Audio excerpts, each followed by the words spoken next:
Yeah. Once again, it's your favorite amigo, Alex Ortiz from Sunset Homes Real Estate, here to talk to you again in regards to real estate in an article that I read in Forbes magazine entitled 5 Questions Your Real Estate Agent Legally Cannot Answer. Now, I'm going to go through this fast. I'm going to go through all five questions.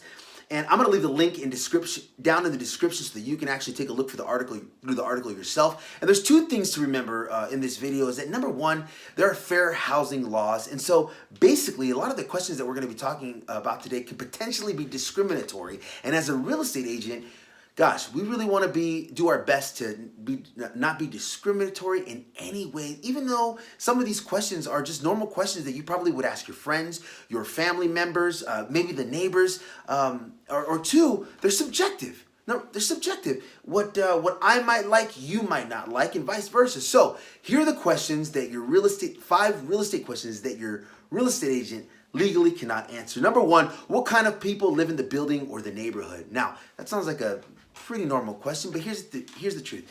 If let's say as a real estate agent, we start answering those questions, then we might be subject to profiling the type of people that live in the property, and we might be steering. So those things aren't good, and then in terms of the letter of the law, they're basically frowned upon. The best thing for you to do is, if you're wondering what kind of people live in the building or the neighborhood, spend some time there. I've had some clients in the past that have gone early in the morning to see the neighborhood during the evenings, and early in the morning to see what it's like in the morning, or sometimes in the weekend just to see what the neighborhood is like.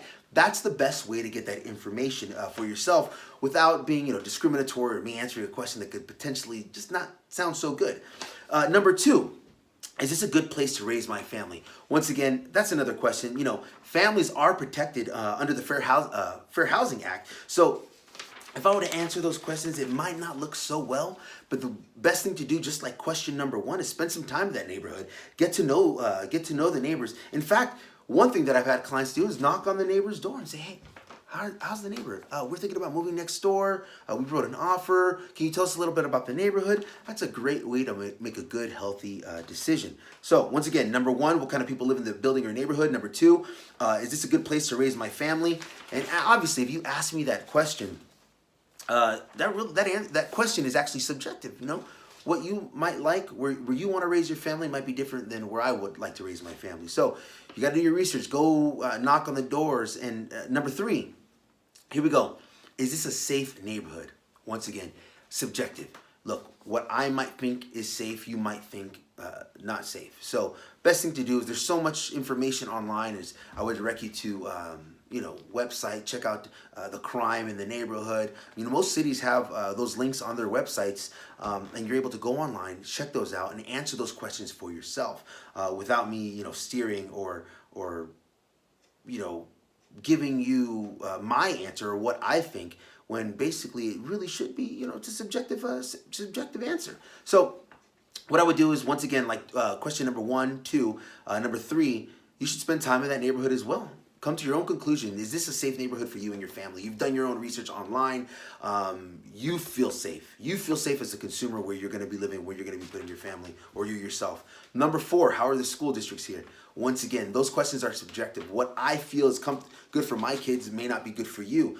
Great thing is that most school districts, schools have all that information online. If you'd like to learn about the demographics, the graduation ratios, things like that, you can go online and search all that information for yourself.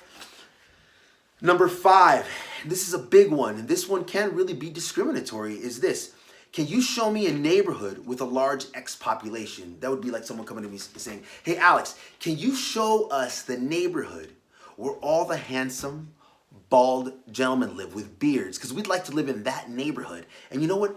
I'm like, oh yeah, I totally know where that is. Well, look, that, it essentially can be discriminatory. We don't want to do that. We don't, as real estate agents, we want to make sure that we're not looking at the people groups and things like that, and that we're not being discriminatory. You want to stay completely away from those things. Now, do people want to live close to what they feel comfortable? Maybe language, maybe customs. Yeah, that's natural. But myself as a real estate agent, we got to remain colorblind to those things, or maybe not colorblind, blind to the different questions that we asking.